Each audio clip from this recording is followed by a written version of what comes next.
હવે વાત કરીએ સમાચારોમાં તો અમદાવાદમાં સાબરમતીને દૂષિત કરનારાઓની હવે ખેર નહીં, નદીને પ્રદૂષિત થતી અટકાવવા મુદ્દે તંત્રએ શરૂ કરી છે તપાસ।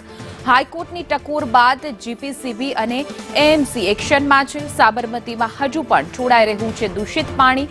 તંત્ર દ્વારા નદીના પાણીના સેમ્પલ લેવામાં આવ્યા છે, પરંતુ હવે એક્શન મોડમાં આવી ગયું છે જીપીસીબી અને પ્રશાસન સ્થાનિક, કારણ કે અમદાવાદની ઓળખ સાબરમતી નદી કે જેમાં દૂષિત પાણી છોડવામાં આવી રહ્યું છે તેવા એકમો સામે હવે કડક કાર્યવાહી કરવામાં આવશે। પાણીના નમૂનો પણ લેવામાં આવ્યો છે અને તેના ટેસ્ટ માટે મોકલવામાં આવશે। સાબરમતી નદીને પ્રદૂષિત થતી અટકાવવા મુદ્દે હવે તંત્ર તપાસ શરૂ કરી છે।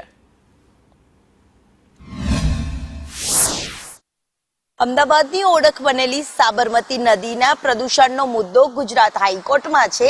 ગુજરાત હાઈકોર્ટે સુઓ મોટો દાખલ કરી છે અને કોર્પોરેશન દ્વારા એસટીપી પ્લાન પણ શરૂ કરવામાં આવે છે। તેમ છતાં પણ કેટલાક એકમો દ્વારા દુર્ગંધ મારતું અને કેમિકલ વાળું પાણી હજી પણ નદીમાં છોડવાનું યથાવત જોવા મળી રહ્યું છે ને તેવા જ એકમો સામે કડક કાર્યવાહી એક્શન મોડ લેવા માટેની સૂચનાઓ પણ ગુજરાત હાઈકોર્ટ દ્વારા આપવામાં આવી છે। જ્યારે સ્થળ ઉપર જીપીસીબીની ટીમ અને કોર્પોરેશનની ટીમ પણ અહીંયા પહોંચી હતી અને તપાસ છે જે હાથ ધરી હતી। મહત્વનું છે કે જે એકમો છે તેમના તમામ એકમોને સીલ કરવાની કાર્યવાહી કરવામાં આવી છે, ત્યારે હજી પણ તપાસનો ધમધમાટ છે તે સાબરમતી નદીને પ્રદૂષિત કરતા એકમો ની સામે લેવામાં આવી રહ્યું છે। અહીંયા કોણ તપાસમાં આવ્યું હતું અને કેવા પ્રકારની તપાસ કરવામાં આવી રહી છે? જીપીસીબી ના સાહેબ આવ્યા હતા, એમને પૂરું નિરીક્ષણ કર્યું અહીંયા અને કમ્પ્લીટ અહીંથી બાયોડેટા લઈને ગયા છે।